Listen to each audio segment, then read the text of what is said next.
Hello बच्चों, कैसे हैं आप। मेरी यही दुआ है, फिट रहें, मस्त रहें, पढ़ते रहें, आगे बढ़ते रहें। आज क्लास 12 फिजिक्स के थर्ड चैप्टर का 19th लेक्चर है। लेक्चर का नंबर 3.19। पोटेंशियोमीटर जो टॉपिक चल रहा है उसका ये तीसरा लेक्चर है। तो पोटेंशियोमीटर जो मैंने स्टार्ट किया था वो 3.17 यानी कि 17th लेक्चर था, जिसमें मैंने बेसिक्स बताया था पोटेंशियोमीटर का, पोटेंशियोमीटर का प्रिंसिपल।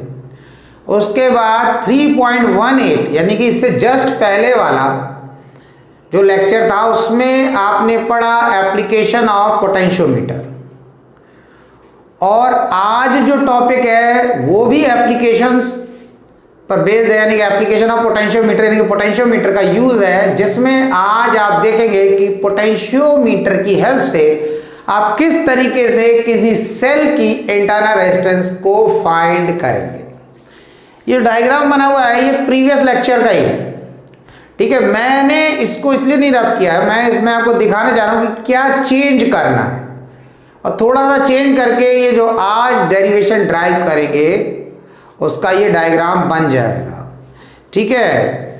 तो मैं ये आपको एडवाइस करूंगा, अगर आप ये पहली बार मेरा ये लेक्चर देख रहे हैं, आपने पोटेंशियोमीटर का नहीं देखा है, तो आप 3.17 और 3.18 पहले आप उन दोनों को देखें। उसके बाद जब आप ये देखेंगे तो आपको अच्छे से समझ में आएगा, क्योंकि ये जो टॉपिक है पोटेंशियोमीटर, आपको पता है आपके प्रैक्टिकल में भी है पोटेंशियोमीटर, तो थोड़ा प्रैक्टिकल टॉपिक है, तो इसलिए उसके लिए थोड़ा सा समझने, जो बच्चे समझते हैं इसको थोड़ा सा डाउट भी काफ़ी होता है, बहुत सारा डाउट आता है। तो मैं इसलिए कह रहा हूँ आप 3.17 3.18 दोनों लेक्चर देखें, उसके बाद ये लेक्चर देखें तो आपको अच्छे से समझ में आएगा, ठीक है। और स्टार्ट करते हैं लेक्चर अपना।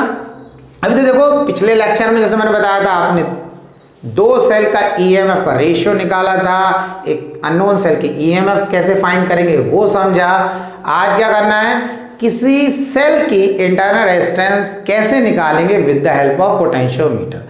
तो ये प्रीवियस लेक्चर का ही डायग्राम है। तो देखो क्या करना है, यहां पर हमें, यहां पर जो पिछला लेक्चर था उसमें क्या था, दो सेल्स थे आपके पास E1 and E2।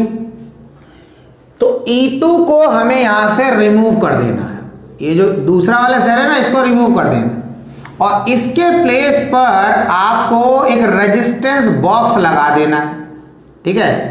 Resistance box लगा देना, ये रेजिस्टेंस बॉक्स लगा देना। रेजिस्टेंस बॉक्स का मतलब होता है एक ऐसा डब्बा जिसके अंदर आप रेजिस्टेंस लगा सकते हो, वो रेजिस्टेंस बॉक्स हो गया। तो इसको लिख दिया हमने R बॉक्स, यानी कि रेजिस्टेंस बॉक्स, ठीक है।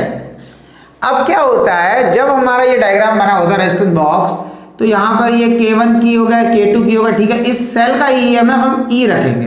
पिछली बार दो सेल थे तो E1 E2 कर दिया था, तो अब एक ही अकेला सेल है तो वो E हो गया हमारा। और इस बार इस वाले रेजिस्टेंस बॉक्स को हम हटा देंगे। वो इसलिए हटा देंगे बच्चों, क्योंकि जब ये दो रेजिस्टेंस बॉक्स हो जाएंगे ना तो बच्चों को डाउट होने लगता है, ये कि डाउट है, ये भी रेजिस्टेंस बॉक्स लगा, ये भी रेजिस्टेंस बॉक्स लगा, तो इसके अंदर जो रेजिस्टेंस लगी उसकी बात कर रहे हैं, या इसके अंदर जो रेजिस्टेंस लगी है उसकी बात कर रहे हैं। तो हम इसको हटा देते ताकि वो डाउट ना हो बच्चों को, ठीक है, ठीक है। ये अब मैंने बताया भी था रीजन, ये पिछले लेक्चर में, ये रेजिस्टेंस बॉक्स यहां पर जो लगा होता है वो इस गैल्वेनोमीटर की सेफ्टी के लिए लगा होता है। तो अब बच्चों को लग रहा होगा अब इस बार सेफ्टी याद नहीं आई, अब क्यों हटा दिया।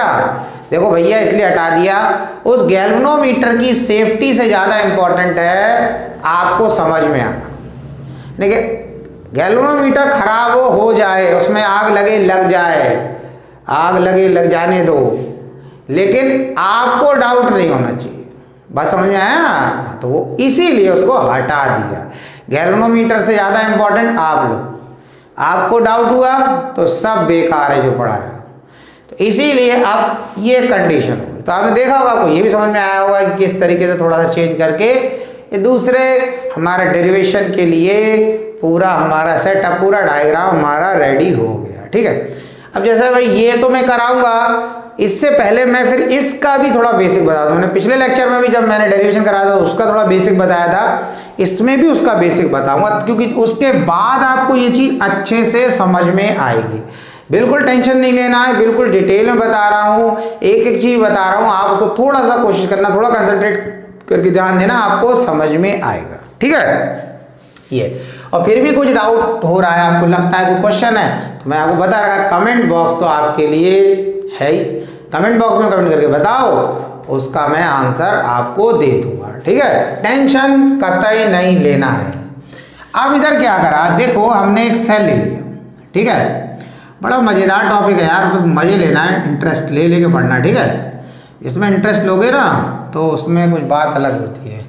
अब गेम में, वीडियो गेम में, इनमें सब में कितना मजा आता है, तो फिर बच्चा अच्छे से सीख जाता है। अब हमने क्या करा, एक सेल ले लिया। अब सेल के यहाँ नीचे हम एक वोल्ट मीटर अगर लगा दें, दिस वन वोल्ट मीटर लगा दिया, तो हमने अगर वोल्ट मीटर लगा दिया तो वोल्ट मीटर ने रीडिंग दिखाई, कोई भी रीडिंग दिखाई, फॉर एग्जाम्पल 2 वोल्ट दिखाया। इस वोल्ट मीटर ने रीडिंग कितनी दिखाई, 2 वोल्ट। तो हमने क्या कहा, this is the EMF of the given cell. ये वोल्ट मीटर लगाया, वोल्ट मीटर ने रीडिंग दिखाई, तो हमने कहा ये तो EMF है सेल की। ठीक है, अब दूसरा कंडीशन समझो। हमने क्या किया, यही सेल है, यही सेल, तो मैं डायग्राम दूसरा बना रहा हूं यहां पर, सेल यही है, सेल ना चेंज हो गया, समझ गए, कहीं डायग्राम दूसरा बना दिया आप समझने लगे कि सब कुछ चेंज हो गया, कुछ ना चेंज हुआ। अब इधर देखो ये हमारा है, हमने क्या करा, एक इससे रेजिस्टेंस लगा दी ऊपर, समझना ऐसे करके एक रेजिस्टेंस बॉक्स लगाया। रेजिस्टेंस बॉक्स का मतलब ऐसा एक डब्बा लगा होगा, डब्बे के अंदर रेजिस्टेंस लगी होगी। ठीक है, तो रेजिस्टेंस बॉक्स लगा दिया, या उसमें उस रेजिस्टेंस बॉक्स में आर बॉक्स लगा दिया। ठीक है, और यहाँ पर ये जो है तो यहाँ पर हम क्या करा, यहाँ पर एक की लगा दिया। ठीक है, और ऐसे और ये की को कर दिया भाई क्लोज, इस की को कर दिया क्लोज। तो अब करंट का क्या रहेगा, ऐसे जाएगा, ऐसा जाएगा, ऐसे जाएगा, क्योंकि की तो क्लोज है, स्विच ऑन है, ऐसा घूमेगा। बात समझ में आया। अब हमने क्या करा, यही चीज था, ये अलग दिखा रहे हैं यहाँ पर। पहले हमने क्या करा, सेल लिया, सीधा वोल्ट मीटर लगाया इसके ए और बी पॉइंट, ये इसका ए और बी पॉइंट, इस वोल्ट मीटर ने रीडिंग दिखाया 2 वोल्ट, तो हमने कहा this is the EMF of the cell. फिर हमने क्या करा, फिर इसी सेल के ऊपर हमने रेजिस्टेंस बॉक्स लगाया, रेजिस्टेंस बॉक्स के अंदर कोई रेजिस्टेंस लगा होगा, कुछ भी वैल्यू का लगा होगा, उससे हमें कोई मतलब नहीं कितना वैल्यू का लगाया, कोई रेजिस्टेंस लगाया, तो करंट ऐसे जाने लगा। अब हमने लगाया वोल्ट मीटर, हमने यहां पर लगा दिया वोल्ट मीटर। अब जो इस वोल्ट मीटर ने रीडिंग दिखाया, जो भी वोल्ट, फॉर एग्जांपल दिखाया 1.5 वोल्ट, अरे पहले तो 2 वोल्ट दिखाया, अब तो 1.5 वोल्ट दिखाया, तो ये जो 1.5 वोल्ट है लेस देन किससे है, 2 वोल्ट से, भाई 2 से तो कम है, और 2 वोल्ट क्या था, EMF, यानी कि अब ये जो वैल्यू है ये सेल के EMF, ये 2 वोल्ट क्या है, EMF है, सेल के EMF से कम हो गई नहीं हो गया।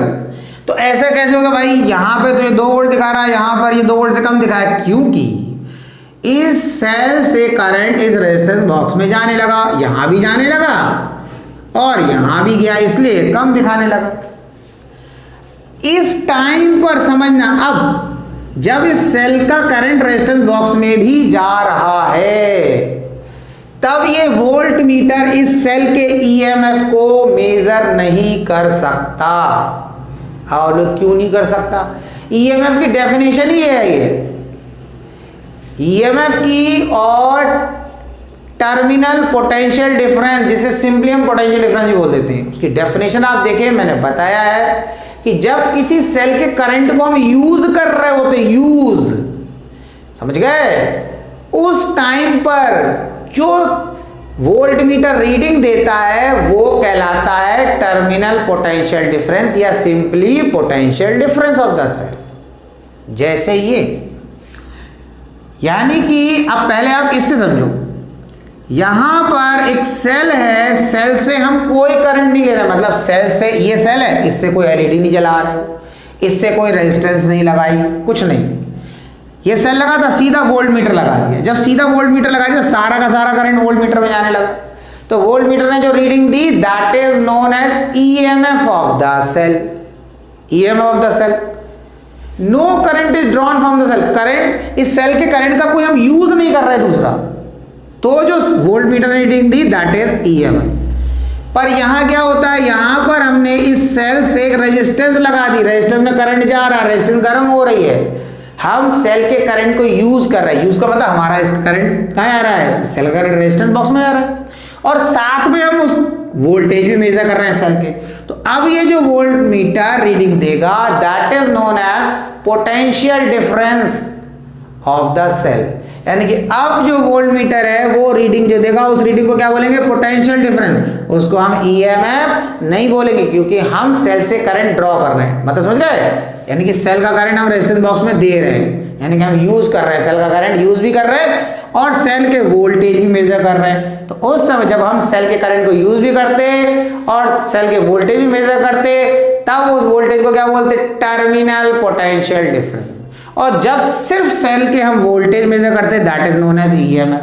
बात समझ में आ गया, ये बात, इस चीज को समझ लेना। अगर ये चीज समझ में आपने समझ ली तो इसका आपको फंडा बहुत आसानी से समझ में आ जाएगा, वरना इधर ही पे लटक जाओगे। मैं बता रहा हूँ, ये मैं देखता हूँ बच्चों को, बच्चे करते हैं इसको, जब 2 स्टेप डेरिवेशन में कुछ नहीं है, जैसे 4-5 लाइन का डेरिवेशन, लाइन भी कहाँ है, ऐसे एक वर्ड लिखा इक्वल टू दूसरा, फिर इधर लिखा इधर लिखा, इस तरीके पे हो गया डेरिवेशन। अगर आप उसे ढंग से लिखना शुरू करो तो इतनी जगह बहुत बड़ी जगह है डेरिवेशन के लिए, हाथ हथेली देख रहे, इतनी जगह में आ जाएगा, अंदाजा लगा सकते हो कितना छोटा सा होगा। लेकिन बात वही है, समझना है कि कब सेल की, जब हम ईएमएफ की बात कर रहे हैं सेल के तो क्या कंडीशन है, फिर उसी सेल के हम पोटेंशियल डिफरेंस की बात करने लगते हैं तब क्या कंडीशन है, क्यों सेल के ईएमएफ की बात कर रहे हैं, क्यों पोटेंशियल डिफरेंस की बात कर रहे हैं, अब ईएमएफ की बात नहीं कर रहे हैं, क्यों ईएमएफ की बात कर रहे हैं, पोटेंशियल डिफरेंस की बात नहीं कर रहे हैं। कंफ्यूज मत होना, टेंशन मत लेना, पूरा लेक्चर देखो, बिल्कुल समझ में आएगा, बिल्कुल समझ में आएगा, बस थोड़ा ध्यान दो। समझ में आया नहीं आया, बिल्कुल समझ में आएगा। तो अब ये चीज आपने समझ ली, ये चीज, तो अब मैं इसको तो कर देता हूं रब, ठीक है, ये अब मैं तो रब कर दूंगा, आप तो क्या, तो फिर उसको देख सकते हो दोबारा से, फिर और क्या, और हटा भी सकते हो, वो तो आपकी मर्जी। अब देखो, अब हमने क्या किया, इस K2 की को निकाल दिया और K1 की को लगा दिया, यानी कि K2 की कैप्ड ओपन, इसको ओपन कर दिया और K1 की कैप्ड क्लोज और इसको लगा दिया। इसका मतलब क्या हो गया, इसकी को निकाल दिया, इसका मतलब ये रेजिस्टेंस बॉक्स हट गया, ये अभी रेजिस्टेंस बॉक्स हमारे सर्किट में, ऐसा नहीं आपको नहीं करना है, सिर्फ मैं समझाने के लिए बनाया कि ये कंडीशन हो गई, सिर्फ अभी ये सेल रह गया सर्किट में क्योंकि इस की को निकाल दिया। मैं आपको बता भी चुका हूं, किसी का भी अगर 2 वायर है उसमें से एक वायर डिस्कनेक्ट कर देते हो, काट देते हो, तो वो कहलाता है आउट ऑफ सर्किट, सर्किट से बाहर हो गया। तो जो ये तो यहां से जुड़ा हुआ था, अभी भी जुड़ा हुआ मान लिया, जब आपने इस की को निकाल दिया तो भाई यहां से तो वायर डिस्कनेक्ट हो गया, तो इतना एक तरफ से लगाया दूसरी तरफ से कट गया, वायर डिस्कनेक्ट हो गया, तो इसका मतलब वो फाइनली डिस्कनेक्टेड, सर्किट से बाहर। अब आपने इस की को लगाया, लगाने के बाद क्या हो गया, जैसे आपको पता पोटेंशियोमीटर तो है, ये लेंथ कितनी है 100 सेंटीमीटर 100 सेंटीमीटर 100 ये मैं बता चुका हूँ, दोनों लेक्चर में बहुत बताया इस चीज़ को। तो ये लिखा हुआ इसको हटा देते हैं, 200 सेंटीमीटर लिखा ना यहाँ पे, यहाँ से यहाँ 100 और फिर यहाँ से 100, इसलिए 200 लिखा था। अब आपने क्या करा, ऐसे बैलेंस पॉइंट खोज रहे, जे पॉइंट ऐसा मिला जिस पॉइंट पर गैल्वेनोमीटर ने डिफ्लेक्शन नहीं दिया, इधर लगा रहा है तो कभी इधर जा रहा, इसके इधर लगा रहा है तो कभी गैल्वेनोमीटर की निडल कभी इधर डिफ्लेक्शन दे देगी। गैल्वेनोमीटर की निडल कहाँ होती है, बिल्कुल बीचों बीच में, कभी इधर चलती कभी इधर चलती, कभी इधर चलती कभी इधर। जब गैल्वेनोमीटर का प्रैक्टिकल करवाऊंगा मैं तो गैल्वेनोमीटर आपको दिखाऊंगा, ठीक है, वो अच्छे समझ आएगा, पूरा गैल्वेनोमीटर भी टॉपिक है आपके सिलेबस में, तो बिल्कुल समझ में आएगा गैल्वेनोमीटर की डिटेल, उसका कंस्ट्रक्शन, उसकी वर्किंग, सब चीज़। हाँ, तो गैल्वेनोमीटर है तो गैल्वेनोमीटर की निडल कभी इधर जा रही कभी इधर जा रही, तो जे पॉइंट ऐसा पॉइंट मिला जहां पर गैल्वेनोमीटर की निडल बिल्कुल सीधी हो गई, ऊपर 0 के पास, गैल्वेनोमीटर शोज नो डिफ्लेक्शन। तो हमने कहा हमें क्या मिल गया, बैलेंस पॉइंट। क्या मिल गया, बैलेंस पॉइंट। इसका मतलब इन 2 पॉइंट का पोटेंशियल डिफरेंस इस सेल के ईएमएफ के बराबर हो, जैसे पहले वाला डेरिवेशन में कराया था, यही सब बता रहा है।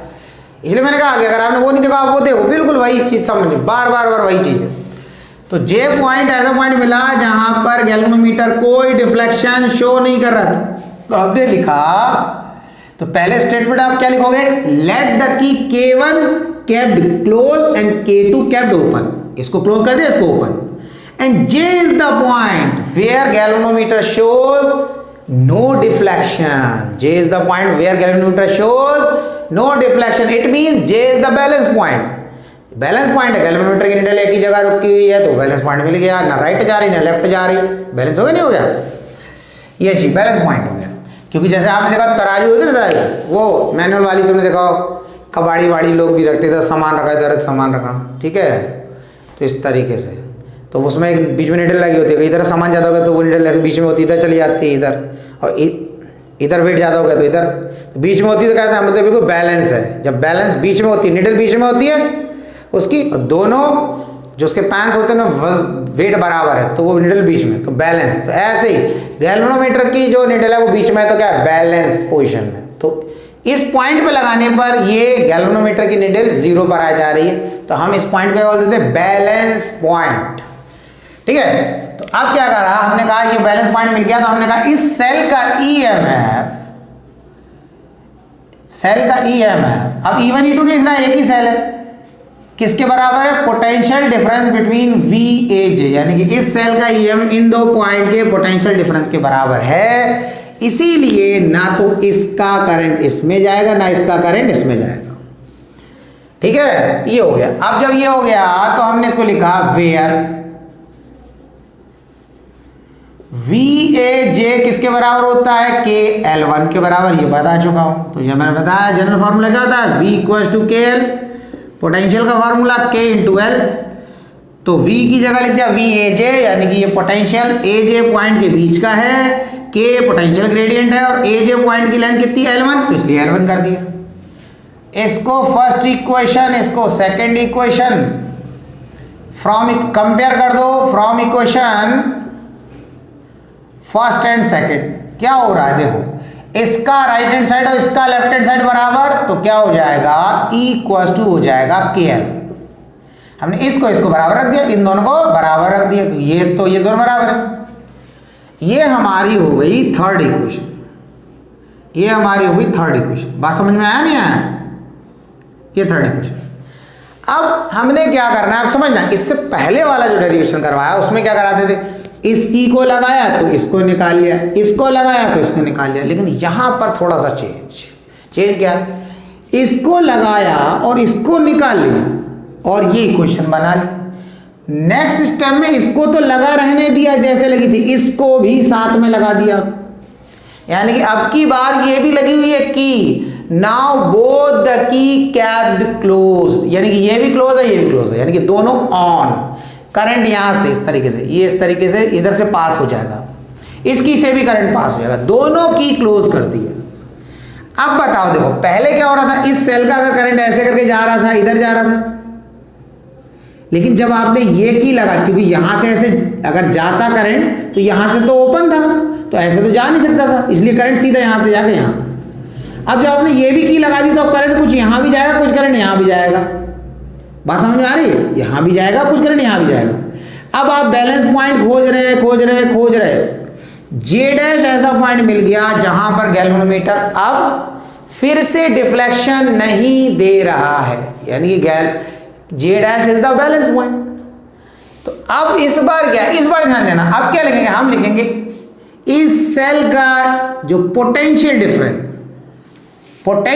Difference of the cell E, जिसका EMF E है, potential difference of the cell whose EMF is E is equals to the potential difference between A J dash point, यानी कि इस सेल का पोटेंशियल डिफरेंस जिसका EMF E था किसके बराबर होगा, इन दो पॉइंट के पोटेंशियल डिफरेंस के बराबर हो गया, A J डैश, तो हमने लिखा V A J डैश।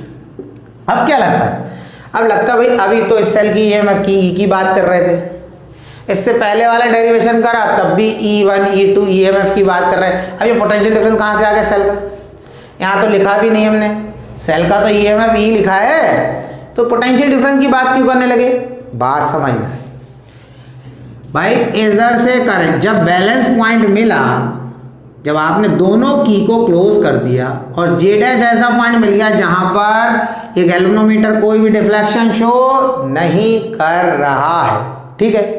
इसका मतलब ना तो करंट ऐसे करके इधर जा रहा है वायर में और ना ही वायर का करंट इसमें जा रहा है।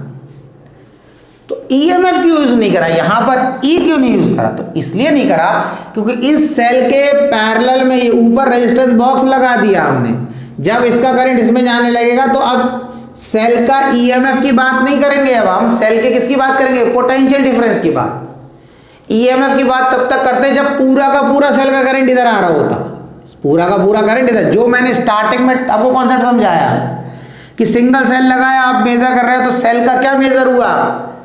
वोल्ट मीटर ने क्या मेजर करा? ईएमएफ। लेकिन जैसे ही सेल के पैरेलल में आपने क्या लगा दिया? Resistance box. फिर वोल्ट मीटर ने क्या मेजर करा? सेल का पोटेंशियल डिफरेंस। फिर तो ईएमएफ नहीं मेजर करा। तो इसीलिए ये दूसरे केस में इस सेल का करंट इसमें जा रहा है रेजिस्टेंस बॉक्स में और यहां की को क्लोज कर रखा है, तो अब सेल के ईएमएफ की बात कर ही नहीं सकते क्योंकि सेल का करंट इस रेजिस्टेंस बॉक्स में जाने लगा। बात समझ में आ रही है? तो अब हम बोलेंगे सेल का पोटेंशियल डिफरेंस इन दो पॉइंट के पोटेंशियल डिफरेंस के बराबर है। इसीलिए ये गैल्वेनोमीटर कोई भी डिफ्लेक्शन शो नहीं कर रहा, गैल्वेनोमीटर कोई भी डिफ्लेक्शन शो नहीं कर रहा। यही बेसिक है। ये जो मैं पॉइंट सेकंड पॉइंट बता रहा हूं, इसी की वजह से, इसी को समझाने के लिए मैंने सबसे पहले स्टार्ट किया था कि पोटेंशियल डिफरेंस और ईएमएफ, जो दो सेल बनाए आप उसको देखो और फिर इसको समझो, वही है इसका बेसिक। वही समझ में आया? तो अब बात किसकी करेंगे? सेल के पोटेंशियल डिफरेंस की। क्या हमने कहा? दूसरे सेल का पोटेंशियल डिफरेंस इन दो पॉइंट के बीच के, वायर के इन दो पॉइंट के बीच के पोटेंशियल डिफरेंस के बराबर है वी ए जे डैश के बराबर, क्योंकि इस सेल के पैरेलल में रेजिस्टेंस बॉक्स लग गया, उसका करंट इस रेजिस्टेंस बॉक्स में भी जाने लगा। अगर जैसे ही आप यहां से की निकाल दोगे तो हम फिर सेल के ईएमएफ की बात करने लगेंगे। हम बोलेंगे सेल का ईएमएफ इन दो पॉइंट की, यानी जहां पर भी बैलेंस पॉइंट मिल रहा हो, अगर आप इस की को निकाल दोगे तो हम ईएमएफ की बात करेंगे। अब बोलेंगे सेल का ईएमएफ उन दो पॉइंट के बीच के पोटेंशियल डिफरेंस के बराबर है। आप खुद भी देख सकते हो, पहला स्टेप जो हमने किया तब ये की निकली हुई थी, ये की निकली हुई थी, ये लगी हुई थी, यानी कि ये क्लोज थी, ये ओपन थी। तो हमने यही लिखा था कि इस सेल का ईएमएफ इन दो पॉइंट के पोटेंशियल डिफरेंस के बराबर है, क्योंकि इस सेल का करंट इस रेजिस्टेंस बॉक्स में नहीं जा रहा था। लेकिन दोबारा हमने जब इसकी को भी लगाया तो उसका करंट इसमें जाने लगा। जब जाने लगा तो अब हम ईएमएफ की बात नहीं करेंगे, हम क्या बोलेंगे? सेल का पोटेंशियल डिफरेंस। सेल का पोटेंशियल डिफरेंस V इन दो पॉइंट के पोटेंशियल डिफरेंस के बराबर है, क्योंकि इस पॉइंट पर लगाने पर गैल्वेनोमीटर कोई डिफ्लेक्शन नहीं दे रहा है। अब पहले यहां पर नहीं दे रहा था, ठीक है। अब ये वी ए जे डैश किसके बराबर हो गया हमारा? ये हो गया के एल टू के बराबर। इससे बना दिया हमने V A J dash, V potential की जगह वी और ए जे डैश। किन पॉइंट के बीच का पोटेंशियल डिफरेंस है? ए जे डैश किसके बराबर होगा? के एल टू। यहां से यहां तक की लाइन कितनी? L two. तो इसको इक्वेशन मान लो 4, इसको मान लो 5। अब इसमें देखो, इसका राइट हैंड साइड, इसका लेफ्ट हैंड साइड बराबर, तो हम इन दोनों को इक्वल रख देंगे। From equation, comparing equation 4th and 5th, from equation लिख देता, फ्रॉम इक्वेशन 4 एंड 5, इन दो की बात करते हैं, 4 एंड 5। क्या हो गया? हम लिख देंगे V equals to K L to, या तो ये हमारी 6th इक्वेशन आ गई। बात समझ में आया? अब इस थर्ड इक्वेशन को 6 से डिवाइड कर दो, लिख दो statement dividing equation third from equation 6th। तो क्या हो जाएगा? E equals to K L one divided by V equals to K L two. इतना आगे समझ में? अब K से K कैंसिल हो गया, तो क्या बचा यहाँ पर? E upon V equals to L1 upon L2। ये आ गया हमारा एक्सप्रेशन। समझ में आया? अब भाई ये एक्सप्रेशन आ गए तो पूछा तो इंटरनल रेजिस्टेंस आपको निकालना क्या है? इस सेल की इंटरनल रेजिस्टेंस आपको निकालना है। आई? यहां तो कुछ नहीं आया, तो E upon V L1 upon L2, लेकिन टेंशन नहीं लेना है, अभी आएगा। देखो ये बात समझ आ रहा है? अभी ये आएगा। अब internal resistance of a cell का जो फॉर्मूला होता है वो मैं आपको करवा चुका हूं, वो होता R equals to E upon V -1 bracket into R। ये फॉर्मूला होता है। This is the formula of internal resistance of a cell. Cell के इंटरनल रेजिस्टेंस का फॉर्मूला था, ये मैं आपको ड्राइव करा चुका हूं। तो R internal resistance of a cell है, E EMF of the cell है, V is the potential difference of the cell and R is the resistance. इस रेजिस्टेंस बॉक्स में लगी हुई रेजिस्टेंस की वैल्यू R है। अब यहां स्टार्टिंग में एक रेजिस्टेंस बॉक्स यहां लगा था ना, उसमें भी प्रैक्टिकली तो वो भी लगा हो सकता है, ऐसा कोई दिक्कत नहीं है। तो अब अगर दोनों रेजिस्टेंस बॉक्स बना देते तो कंफ्यूजन लगता बच्चों को, अरे भाई इसके अंदर की रेजिस्टेंस बॉक्स जो लगाया है इसके अंदर की रेजिस्टेंस की बात कर रहे हैं इसके अंदर की, तो इसलिए वो हटा ही दिया, हटाओ इसको। इसके अंदर जो रेजिस्टेंस लगी है उस रेजिस्टेंस बॉक्स के अंदर जो रेजिस्टेंस लगी है उस रजिस्टर की बात कर रहे हैं हम, तो इसकी वैल्यू हो गई। तो अब क्या हो गया, अब देखो E अपॉन वी क्या लिख सकते हो आप, L1 upon L2, E upon V L1 upon L2 बराबर -1 ब्रैकेट और R, ये हो स्मॉल r। तो ये आपका एक्सप्रेशन आ गया किसका, internal resistance of a cell. R is the internal resistance of the cell, इस सेल की इंटरनल रेजिस्टेंस है। L1 L2, ये जो L1 L2 बैलेंस पॉइंट मिले उनकी लेंथ है, ये तो 1 न्यूमेरिकल वैल्यू आपको समझ में आ रहा होगा। R इज द रेजिस्टेंस, किसकी रेजिस्टेंस है, इस रेजिस्टेंस बॉक्स के अंदर जो रजिस्टर लगी उसकी रेजिस्टेंस, यानी कि इस बॉक्स के अंदर जो रेजिस्टेंस लगी होगी, जो रजिस्टर लगी होगी उसकी रेजिस्टेंस की बात हम कर रहे हैं। बस समझ आया। देखो ये मैं पहले ही चीज बता चुका हूं कि हम यहाँ रेजिस्टेंस और रजिस्टर में ज़्यादा डिफ्रेंशिएट नहीं करते, हम रेजिस्टेंस की जगह रजिस्टर और रजिस्टर की जगह रेजिस्टेंस बोल देते हैं। लेकिन आपको क्लियर होना चाहिए, रजिस्टर इज अ डिवाइस, वो डिवाइस होता है, उसकी प्रॉपर्टी क्या है कि वो करंट के लिए रेजिस्टेंस प्रोड्यूस करता है। तो resistance is the property of a device called register. तो रजिस्टर डिवाइस है, रेजिस्टेंस क्या है, इट्स प्रॉपर्टी। लेकिन हम दोनों के जगह पर एक दूसरे की जगह उसको यूज कर लेते हैं, रजिस्टर कि भाई इसकी यहाँ पर रेजिस्टेंस लगा दिया, लेकिन एक्चुअल में क्या है, डिवाइस तो रजिस्टर है। ठीक है, तो हम उसकी रेजिस्टेंस इतनी है तो रजिस्टर की जगह रेजिस्टेंस, रेजिस्टेंस की जगह रजिस्टर हम यूज कर लेते हैं, समझना आप। ठीक है, तो इतना समझ में आ गया। वैसे दोनों में डिफरेंस है, register is the device and resistance is it's property. इस फॉर्मूले से आप इस सेल के इंटर रेजिस्टेंस को निकाल सकते हैं। तो ये एप्लीकेशन थी पोटेंशियोमीटर की, मुझे उम्मीद है आपको समझ में आया होगा। तो आज का लेक्चर यहीं ख़त्म करते हैं। कोई भी दिक्कत है ये टॉपिक्स में, किसी दूसरे टॉपिक में, आप मुझे कमेंट बॉक्स में कमेंट करके बताएं, इनके अकॉर्डिंग आपके आंसर दे दूंगा। और अगर आपको लेक्चर अच्छा लगता है तो उसे लाइक ज़रूर करें, बेल आइकन को दबाएं, उससे आपको फ़ायदा ही होगा। क्योंकि अगर आप चाहते हैं रेगुलरिटी से मेरे लेक्चर जो मैं बना रहा हूँ, अपलोड कर रहा हूँ, आप तक पहुँचे, तो आपको सब्सक्राइब भी करना पड़ेगा। सब्सक्राइब करें और बेल आइकन को ज़रूर दबाएं। क्यों, बेल आइकन को दबाने से जो भी मैं वीडियो अपलोड करूँगा उसका नोटिफिकेशन आपको मिल जाएगा।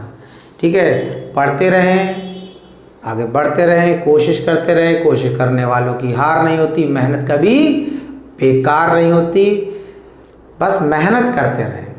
ठीक है, ये आगे की टेंशन ना लें कि अभी बोर्ड में इतने नंबर आएंगे, कैसा पेपर आएगा, ऐसा पेपर आएगा, ये सब इन बातों के चक्कर में पढ़ो। आप एफर्ट करो, आप एफर्ट करेंगे, आप मेहनत करेंगे तो रिजल्ट अच्छा होगा। मेहनत कभी बेकार नहीं जाती। बात समझ में आया? ओके।